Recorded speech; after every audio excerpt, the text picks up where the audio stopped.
자, 먼저 우리가 상상해야 될 게 물 분자들을 상상을 해보자. 물은 H2O잖아. 여기 물이 잔뜩 모여서 있습니다. 그럼 여기 H2O들이 잔뜩 모여 있는데 중요한 건 이 물 분자들이 그냥 중성 상태로 떠 있는 줄 알았는데 알고 보니까 물 분자가 반응을 하더라는 거. 이 반응을 하는 건 어떻게 우리가 알았냐면 앞에서 배웠는데 물은 양쪽성 물질이거든요. 그래서 물은 양쪽성 물질이라는 게 무슨 뜻이냐면은 물이 누구를 만나냐에 따라서 산이 되기도 하고 염기가 되기도 해요. 예를 들어서 염화수소라는 기체를 물에다가 녹이면은 물하고 반응을 해서 얘가 얘한테 뭘 줍니까? H+를 줘요. 그래서 얘가 뭐가 되냐면 H3O+라는 하이드로늄 이온이 됩니다. 얘는 뭐가 남게 돼? Cl-만 남게 되겠지. 그래서 여기 Cl-가 수용액 상태로 떠다니게 돼요. 그때 우리 산과 염기 정의 중에 세 번째 정의. 산이란 H+를 내놓는 물질이다.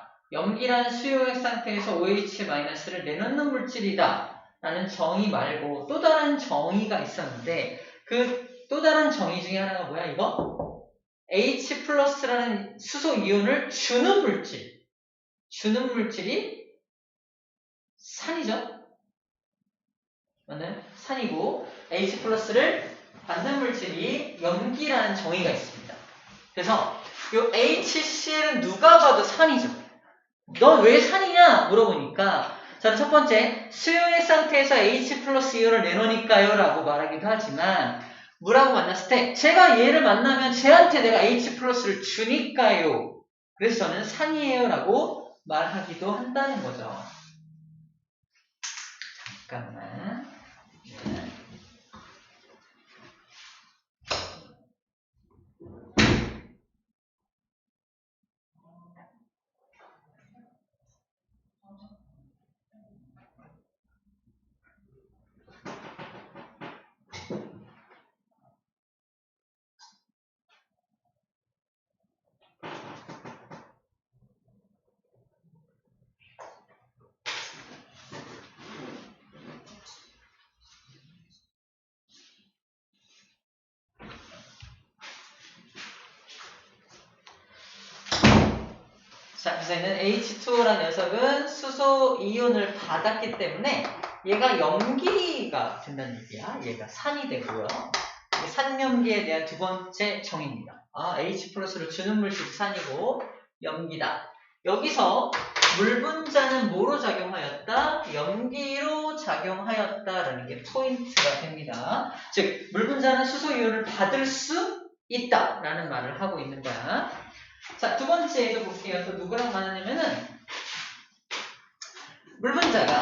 물 분자가 이번에는 암모니아라는 분자를 만납니다. 물 분자가 암모니아를 만나면은 물 분자가 얘한테 H+를 또 줘요, 이번에. 그래서 이 암모니아를 암모늄 이온으로 만들어 버립니다. 그래서 자기는 뭐가 돼요? H+가 빠져나갔으니까 OH- 됩니다. 그래서 수용액 상태 이거 암모니아를 물에 녹이면은 OH- 만들어지니까 이 암모니아라는 물질은 염기성이다 뭐 이런 말 했었거든요. 근데 H+를 주는 녀석이라는 입장에서 얘는 받았으니까 염기가 됩니다. 받았으니까 염기가 되는 거고 얘는 줬으니까 이건 오히려 산이 됩니다. 다시 말해서 여기서는 이 반응식에서는 H2O가 뭐로 작용하였다? 산으로 작용하였다는 거야. 누구를 만나냐에 따라서 H+를 받을 수도 있고 누구를 만나냐에 따라서 H+를 줄 수도 있는 물질이 누구다? 물이라는 물질이라는 거야. 그래서 그렇게 주고받을 수 있는 모든 물질, 둘 다 할 수 있는 녀석을 양쪽성 물질이라고 불러주는 거야.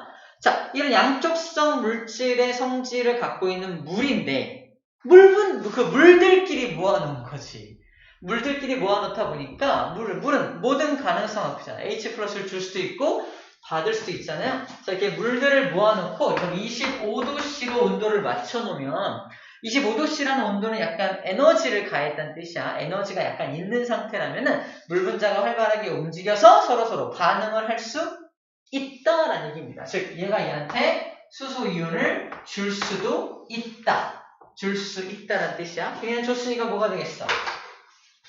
준 녀석은 OH 마이너스가 될 거고요. 받은 녀석은 H3O 플러스가 될 거 아니에요. 얘가 한 번, 이렇게 한 번 이게 H 플러스를 주면 OH 마이너스가 하나 생길 때 H3O 플러스도 하나가 생기겠죠. 1대1로 생성이 되게 됩니다.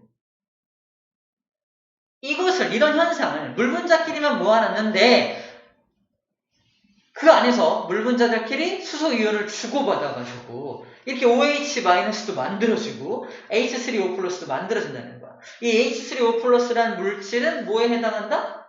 산성에 해당하는 물질이에요. 즉 산성에 해당하는 물질과 염기성에 해당하는 물질을 둘 다 동시에 만들어낼 수 있다는 얘기죠. 자, 이런 현상을 일단 뭐라고 그런다? 물이 뭐한다? 자동으로 이온화돼. 물의 자동 이온화라고 불러주는 겁니다. 물의 자동 이온화. 물의 자동 이온화가 일어나서 이 수용액 속에 이렇게 H3O 플러스와 OH-가 존재할 수 있다라는 걸 일단 이해해 주면 될 것 같고요. 자, 그럼 존재한다면 25도씨가 되면은 이것들을 막 주고받고 해가지고 어떤 일이 벌어지냐면 H3O 플러스가 만들어지는 개수가 있을 거 아니야? 그럼 OH-도 같은 개수만큼 만들어지게 되겠죠? 같은 개수만큼 만들어져. 자, 이거를 같은 개수만큼 만들어지게 되면은 요 둘을 곱한 값, 그 곱한 값이 항상 1 곱하기 10의 마이너스 14승이라는 숫자가 나온다는 겁니다. 몇 도일 때? 25도씨. 다시 25도씨를 유지했을 때 이것들이 막 반응을 해서 얘도 만들어지고 얘도 만들어지죠. 만들어지는 것을 둘을 곱했더니 항상 이 값이 나오더라는 겁니다. 몇 개야? 100만, 1000만, 뭐 1억 분의 1 이렇게 될 거 아니야? 그러니까 전체 물 분자 중에 몇 억 분의 몇 개가 이렇게 만들어진다고 이런 뜻입니다. 그래서 이 농도와 농도를 곱하면 항상 이 값이 나온다. 이 값을 그래서 우리 뭐라고 한다? 물의 자동 이온화 상수 KW라고 불러줍니다. 25도씨일 때는 에너지가 이만큼 공급될 때는 항상 둘이 이온화를 해서 이 물의 자동 이온화가 일어나서 두 농도를 곱한 값이 항상 이 값이 나올 수밖에 없다라는 겁니다. 이걸 KW라는 기호로 표현을 해요. W는 워터가 되겠죠? 물의 자동 이온화 상수입니다. 물의 이온화 상수예요. 물의 이온화 상수가 됩니다. 이거 기억할 건 이 숫자입니다. 이 숫자 1 곱하기 10-14승이라는 숫자가 만들어지게 되는 거죠. 이건 상수값이기 때문에 변한다 안 변한다? 절대 변하지 않는다. 뭐가 변하지 않는 이상? 온도가 25도씨라면 항상 이 값이 되는 거야. 생각해봐. 25도 말고요. 온도를 좀 높여볼게요. 온도 높여보면 어떻게 할까?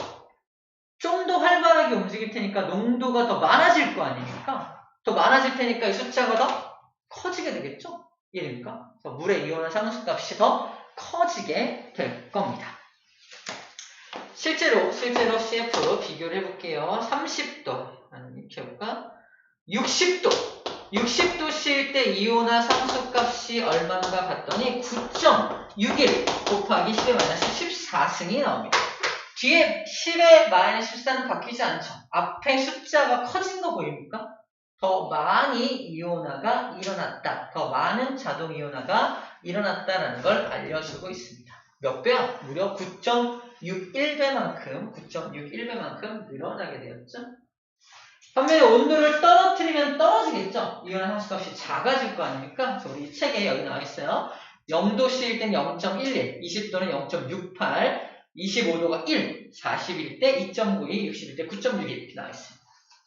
원리만 이해해주면 온도가 높아지면 더 활발하게 반응을 할 테니까 이 값이 더 커지게 되겠구나 라는 정도로만 이해해주면 될 것 같습니다. 됐나요? 자, 그러면 여기다가 산을 한번 넣어보고 염기를 한번 넣어볼게요. 산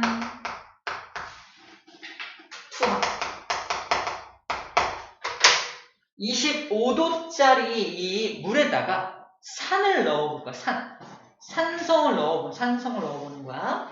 자, 산성을 넣으면 하이드로늄 이온의 값이 많아지게 되겠죠. 즉 산을 투하하면 H3O 플러스의 값이 더 많아질 거 아닙니까? 맞나요? 산을 넣었으니까 그 산이, 왜냐면 여기다 산을 넣는다는 건 H 플러스를 넣는다는 뜻이잖아. 여기 있는 물 분자하고 반응을 할 거 아닙니까? 그래서 H 플러스 O 플러스가 H3O 플러스가 더 많이 만들어질 거 아니야. 근데 중요한 것보다 산을 넣더라도 이 상수값은 변하면 안 된다는 게 포인트예요. 그래서 이런 거야. 얘를 넣으면은, 야, 이게 많아지면은 H3O 플러스 값이 더 많아질 거 아니야. 근데 이거랑 누굴 곱하는가? OH 마이너스를 곱한 값은 항상 1 곱하기 10의 마이너스 14승이 나와야 하기 때문에, 만약에 아까는 1 곱하기 10의 마이너스 7승, 얘도 1 곱하기 10의 마이너스 7승이라서 이렇게 1 곱하기 10의 마이너스 14승이 나왔겠지. 맞죠? 근데 얘가 많아진 거야. 많아지면 어떻게 돼요? 이건 설정 1 곱하기 10의 마이너스 얼마가 돼야 많아지는 거야? 작아져야 많아지는 거야. 맞죠? 마이너스 5승이야. 근데 이게 마이너스 14를 만들어야 하니까 누가 많아져야 돼? 1 곱하기, 누가 적어줘야 돼? 얘가 마이너스 9승이 나와야 됩니다. 그죠? 그래서 H3O 산을 투하하게 되면은 산의 값이 늘어난다.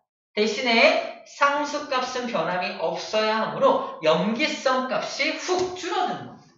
그래서 이 값을 맞춰주어야 하는 거예요. 맞춰줘야 하는 겁니다. 그래서 우리가 산을 투하해 주게 되면은 이거의 농도가 더 많고 이거의 농도는 적어지기 때문에 이 용액은 산성 용액입니다 라고 불러준다는 거지. 반대로 아까 이렇게 아무런 산도 염기도 투하하지 않은 이 용액은 어때요? 이 안에 OH-도 있고 H3O 플러스도 있잖아. 하지만 이 개수가 어때요? 같으니까 얘는 중성이야 라고 불러줬던 거야. 근데 거기다 산을 딱 투하하면 어떻게 돼? 산을 집어넣게 되면은 얘가 많아지니까 산성 용액이야 라고 불러주는 겁니다. 근데 우리는 어떤 비율을 알아야 돼? 얘가 마이너스 7승에서 2승을 둘 빠졌죠. 둘이 많아졌지. 2승만큼 많아졌죠. 2승만큼 많아지면은 얘는 2승만큼 줄어드는 겁니다. 요 똑같이 비율이 같은 비율로 움직인다는 걸 체크해 주면 되겠습니다. 자, 그 내용이 240쪽 맨 밑에 그래프로 나와 있는 겁니다. 어려운 내용 아니에요. 그렇게 되는 거구나 라는 겁니다. 1번과 2번까지 내용 정리해 봤습니다. 세 번째 pH 볼게요. pH. 자, pH가 뭐냐면요. 이름이 되게 중요한데 이게 수소 이온 농도 지수예요. H가 수소잖아. 수소 이온 농도 지수를 pH라고 불러줍니다. 이 pH를 구하는 방법이 되게 특이한데 구하는 방법이 로그, 실제 로그를 계산을 지금은 안 할 거야. 로그가 들어가고요.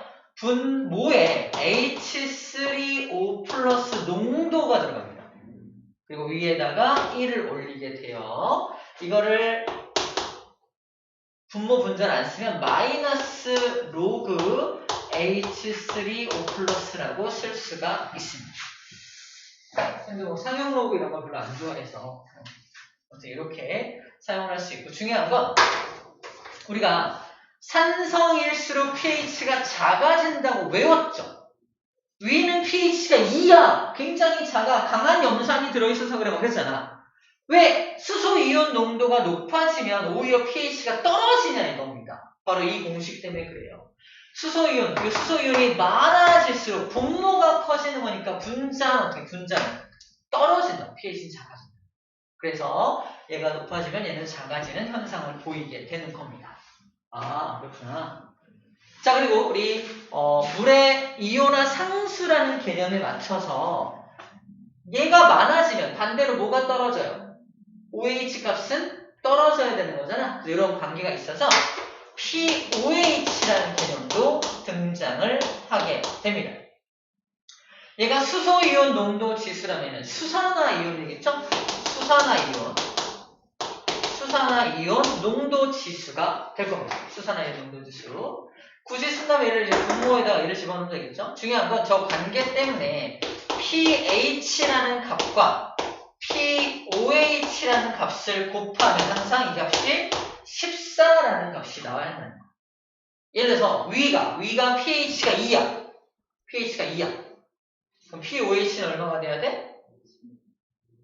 이거는 14가 나와야 되니까 더해서 14가 나와야 되니까 얘는 12가 나와야 돼요. 12가 나와야 됩니다. POH가 12. 얘는 2.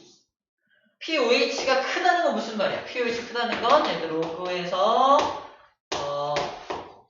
OH-1이니까 얘가 크다라는 건 얘가 적게 들어있다는 뜻이죠? 적게 들어있으니까 커지는 겁니다. 자, 이렇게 항상 14라는 값이 나와야 하는 것도 뭐 때문에 그렇다? 바로 저 물의 이온한 상수값이 항상 일정한 값이어야 하기 때문에 그런 겁니다. 얘가 14라고 줬다라는 건 몇 도씨 기준으로 했다는 건 얘들 다 25도씨 기준으로 pH와 POH를 설정을 했다라는 얘기를 하고 있는 겁니다. 이해가 되었나요? 저런 관계를 갖고 있다. 그래서 우리 책에는 그래서 위액의 pH는 1.5다. 탄산음료 pH 3이다. 토마토는 pH 4. 우유가 pH 6. 증류수가 딱 pH 7이고요. 중성이 딱 pH 7입니다. 중성이 딱 pH 7이다. 중성이 pH 7이다. 중성이 왜 pH 7일까? 중성에는 이게 중성이죠. 얘가 아까 중성이라며. 중성 속에는 H3O 플러스가 몇 개 들어있어? 마이너스 7승계 들어있잖아요. 그러니까 이걸 여기다 집어넣는 거야. 중성일 때 pH는 수소이온 농도 여기가 1 곱하기 10에 마이너스 7승이니까 이걸 로그로 풀면 어떻게 나온다? pH가 얼마 나온다? 7 나온다. 오케이? pH equal 7이다라는 숫자가 나오게 되는 거죠. 이해됩니까? 그래서 중성일 때 pH 7로 설정을 하는 거예요. 중성일 때가 pH 7 되는 겁니다. 이것 때문에 그러는 거예요. 자, 용액의 pH를 확인하는 거, 뭐 산성, 염기성, 중성 확인하는 거 우리 옛날에 지시압과 pH를 외웠던 내용이라서 이건 따로 강의를 하지는 않을 거예요. 그리고 전기 전도도와 맞는 pH 시험지를 이용해서도 우리 pH 값이 얼마인지 알아낼 수 있다라는 것까지 얘기하고 있습니다.